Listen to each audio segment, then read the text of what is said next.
20h à 19h15. 19h15. Ça veut dire qu'à 19h, tous les plans doivent être prêts. Ok, allez. On y va, please. Lançons.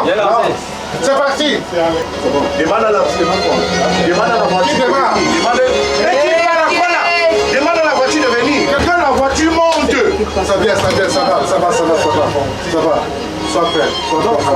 Tu vas me dire la fin, hein? C'est là. Allez, fonce. C'est bon. Il y a la caméra de rester là. Caméraman, tu ne bouges pas. Allez. Il y a la neuf. Television is a continuum. It continues and it has to flow. So you must learn to think fast, and act correctly. You should have a creative mind. Your mind should be working all the time. Because I always think that this is the raw material that any director needs to be able to come out good in that profession.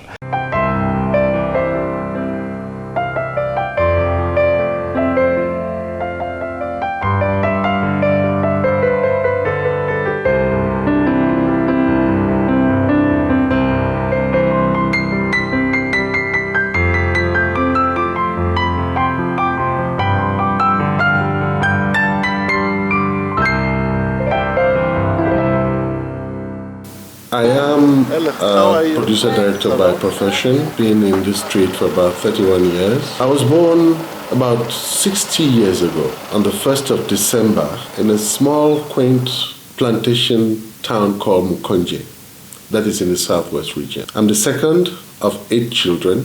We grew up as a nuclear family, that is our parents and the 8 of us. I went to Saahbeh College after primary school, after which I went to high school and then university. My first love was to be a translator-interpreter. That's why I did bilingual studies in the university. But in the early 80s, I got attracted to the television enterprise because at that time, the whole idea of TV was launched.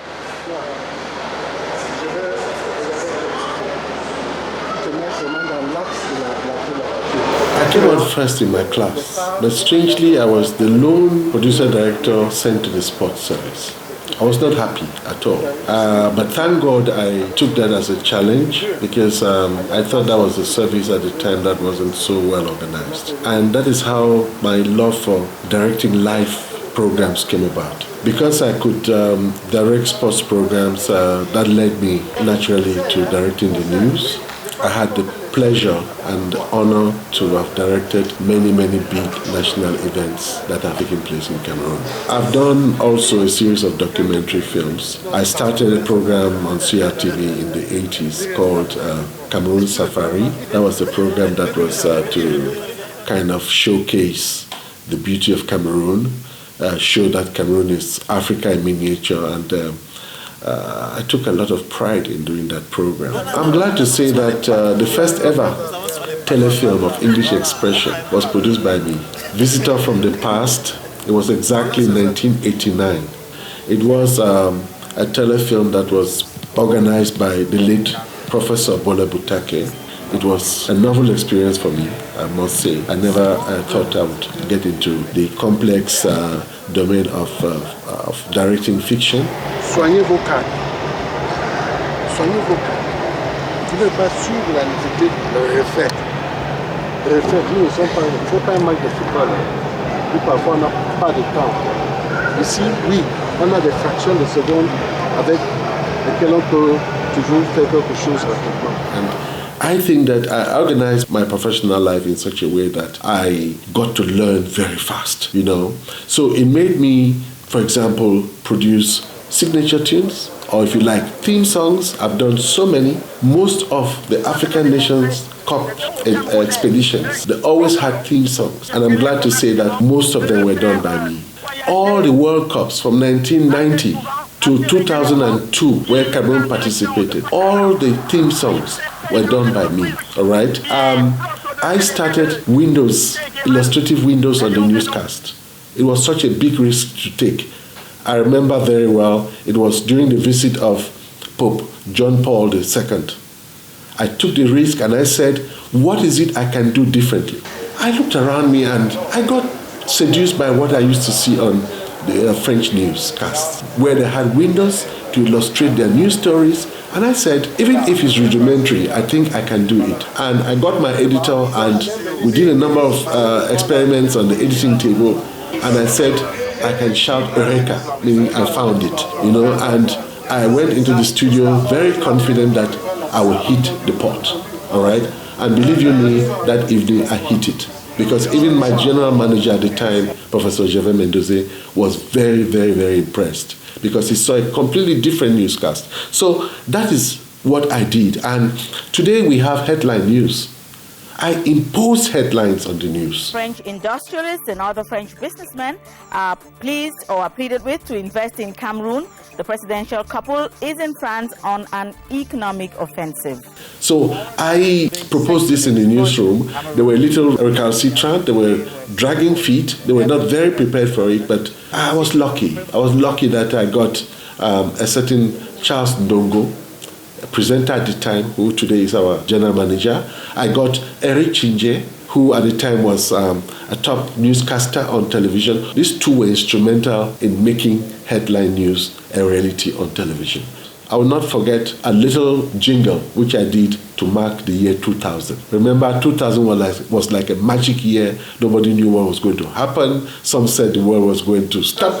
Most people were just apprehensive of the year 2000. And I was instructed by the Director General at the time to conceive what should be the passage from the years 1990s to the 2000s. Okay, and I was very glad that evening when 2000 struck, that beautiful jingle which I did graced the air on CRT. It was a little slogan which I proposed to the Director General Amadou Vamoke when we were launching our new program season in 2011.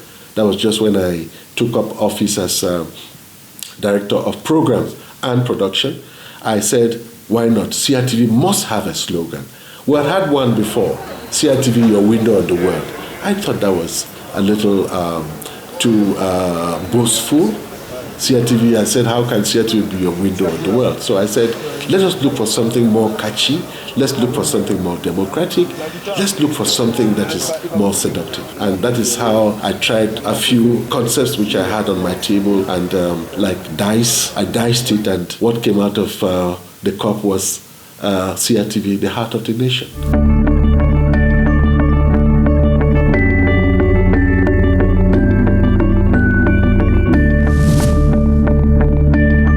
CRTV, the heart of the nation.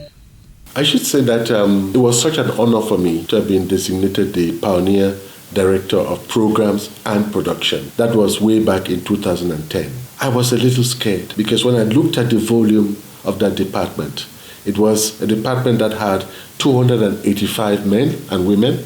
It was a department that was created with 5 sub-departments. I did for 5 good years, from 2010 to 2015, thank God. And what did I do? I told myself the first thing was to beef up what we had as our local production base. I saw the records and I looked at what my predecessor left behind.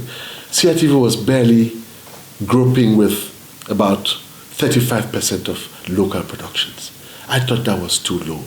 Okay, and I said, why not whip up interest in producers, potential producers, journalists and producers alike, even technicians? Why not whip up this interest in our house and come up with concepts that could build full-fledged programs? I chose the programs depending on our environment. I chose the programs depending on our human activity in Cameroon. I chose the programs depending on actuality, news. I give you an example. We had a program called Cameroon.com. Cameroon.com was, like you would already imagine, had to talk about new technology. Our main and primordial role is to educate, to entertain, and inform. I looked at the cultural domain. I said, why not? Let us create some big programs that would come back on our culture. I thought that the World This Week had lived its time because the World This Week was talking about international news. But I said, let this international news be topical. If it is topical, I think it will get to attract more viewers. I'm also glad to say that throughout my tenure of office in that department, I made sure that every year I developed a program schedule which we try to respect to a very large extent. I believe in destiny because I think that what we are and what we become are all things that are designated and designed by God. Because very early in my professional life, I started managing little things. I remember my first director, Mr. Jean-Vincent Chiniam. He made me responsible very early.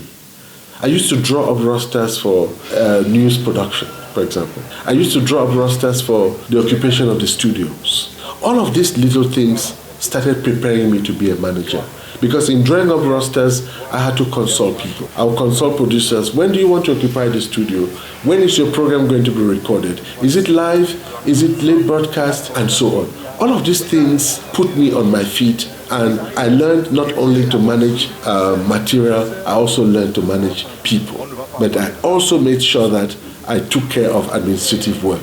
And by that I mean making sure that my staff is working, making sure that most of the productions that were earmarked to go out on the field, they did go out on the field.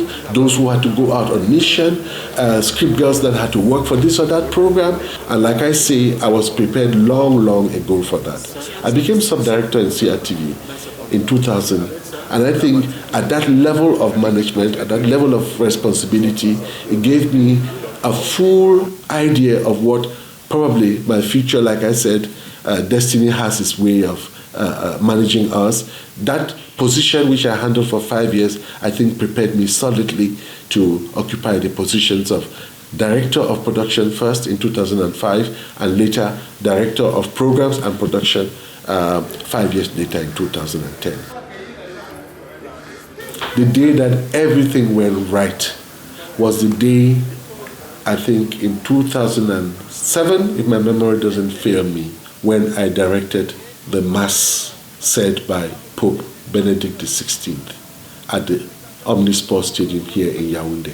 I cannot tell you how I felt sitting on the command post and directing a program that was beamed around the world to about 4 billion people. I thought this was a feat, and it didn't come easy at all. It took many months of planning, because there was a papal team that had come to Cameroon long before that papal visit to discuss with CRTV on how the production was going to be carried out.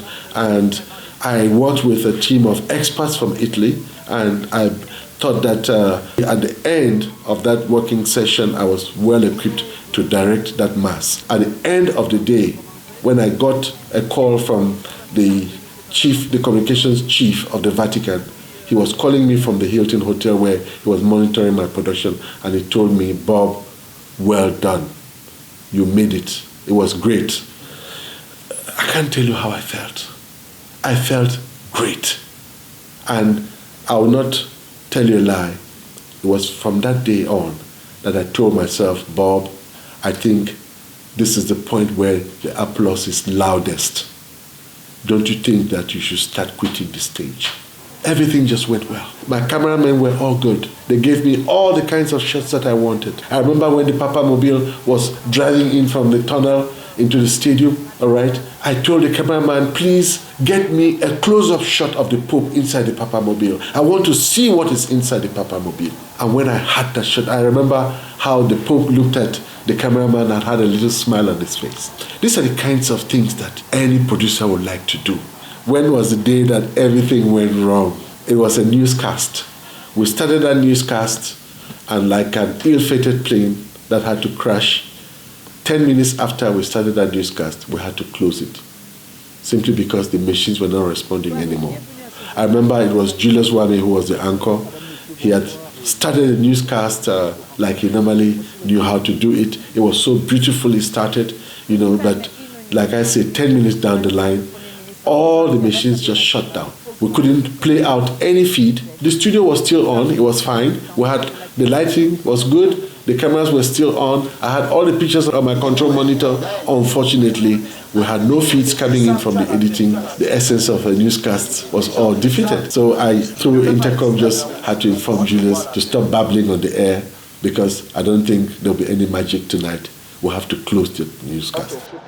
Each time I've gone into the studio, I've always tried to do things differently. I've always tried to add a little shot to my production. I've always tried to give another angle to the kinds of shots that my cameraman proposed to me, just so that in the end, my viewer sees something that's a little different. I always want to change. They say variety is the spice of life. If we cannot create that variety on television, where else can we do so? And I believe that for the younger generation that followed me up, that saw and looked into my Ngomba bag to see exactly what I was doing, I think they will pick it up effortlessly. They will get it very quickly, and I think they will do, if not the same, like Robert Ekukole, they will do even much better.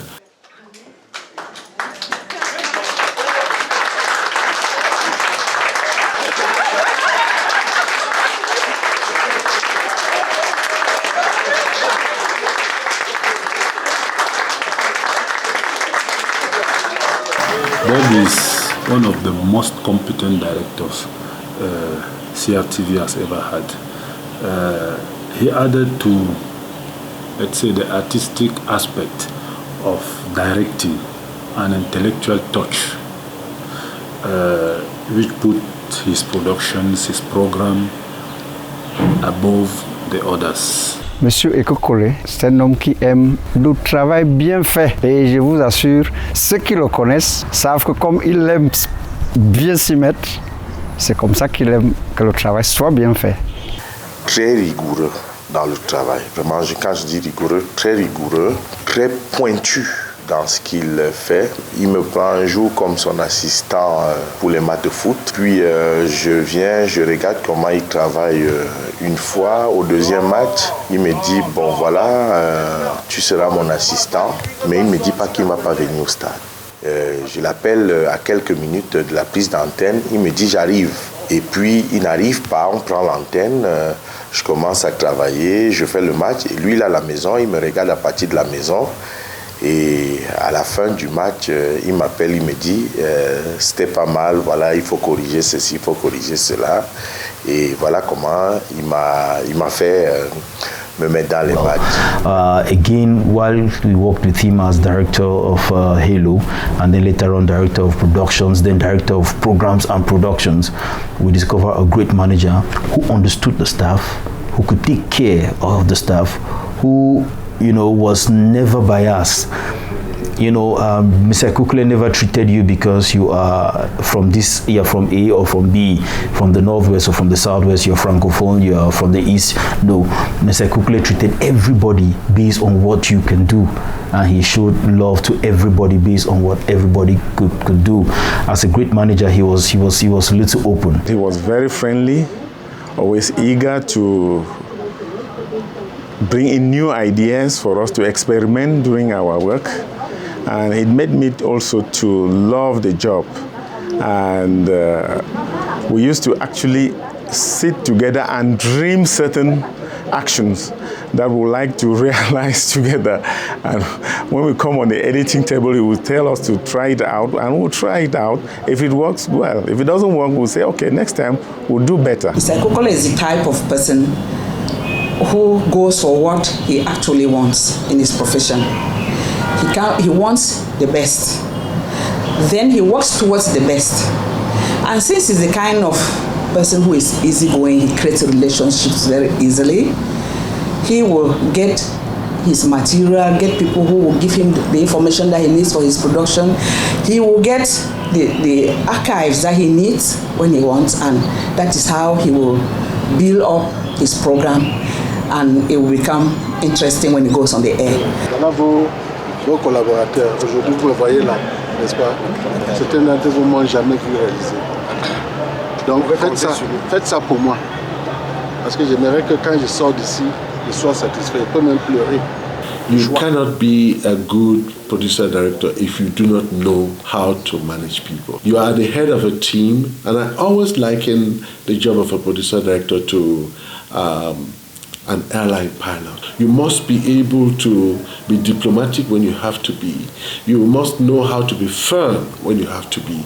You must also know how to be lighthearted, because this is what makes the team tick. When they feel that you feel what they feel, when they feel that you are part of them, when they feel you eat what they eat, and you make or crack the jokes that they crack, I think that all of this makes for a good atmosphere within the production team. Your intellect must be sharp.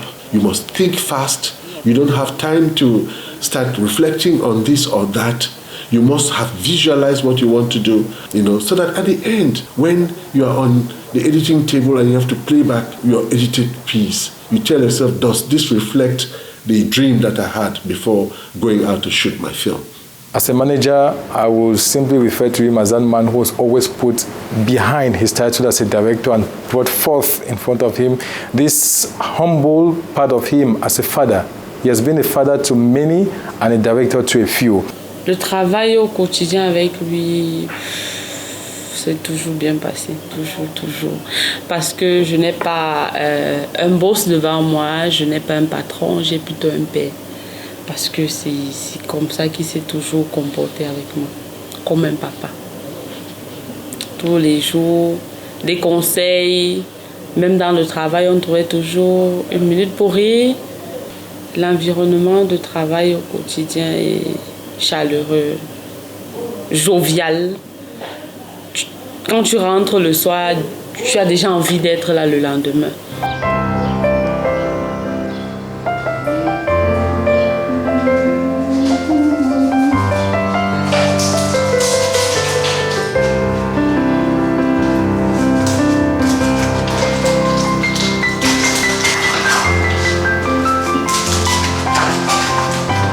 Robert Ekukole is married. I'm lucky to have 3 beautiful children, Emmanuel, Sandra, and Leanna. I knew that my working life wouldn't be different. So I tried to give a lot of premium to my weekends because I knew during the week I'll be occupied in the studio, I'll be occupied on the field. So I tried to make my weekend full for my family. At that time I had very young children that were still young, so I made sure that on Saturdays I could take them go out swimming, I could take them go out to a restaurant on Sunday. I could just hang around with them so that they feel my presence. It wasn't easy sometimes, but there were moments I used to come really late, very, very late, and I think my family missed me. And well, they say sometimes there are some sacrifices you make when you have the kind of profession that we choose to have. He's a workaholic. I would say that he's a perfectionist.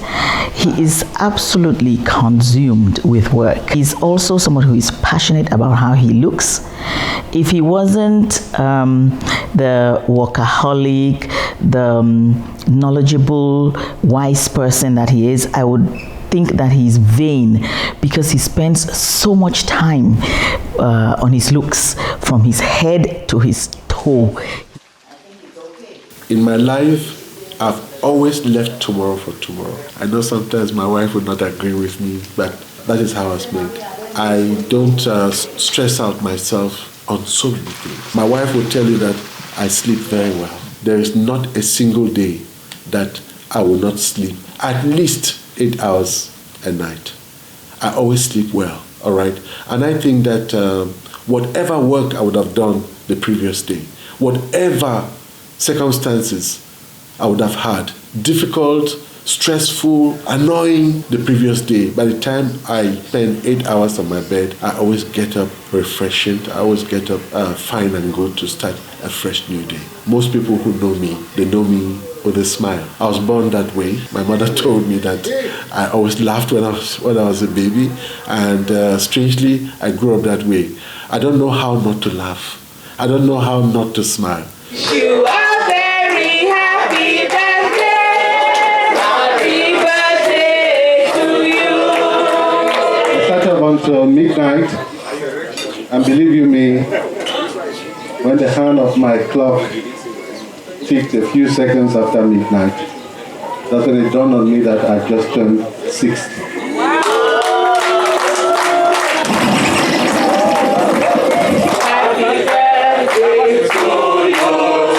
Happy birthday, happy birthday to you.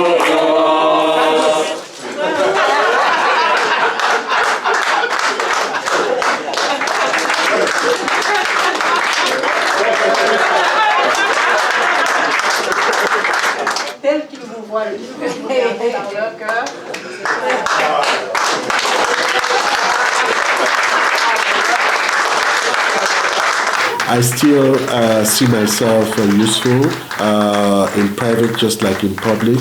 I'll still be there to give the young generation the assistance they need as much as I can.